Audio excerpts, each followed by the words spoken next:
How to log Google Chrome with password on PC. Hi everybody, welcome back to our channel. I'm back with a new tutorial. In this guide, I'll show you how can you log Google Chrome with password. Now to do it so, you want to make sure to follow these steps.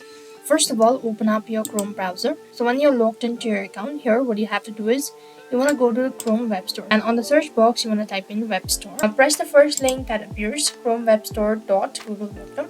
And on the search box, you want to type in log. So here what you want to do is you want to scroll down a bit and then you want to go to this browser locker. After you do it so, you want to click on add to Chrome. If you've added the extension to the Chrome, you want to click on add extension in the top right hand side corner of your screen. So right over here, what you want to do is you want to create a password for the browser. So I'm just going to go ahead and type in that. And click on the save button. Now make sure to go through the criteria as well.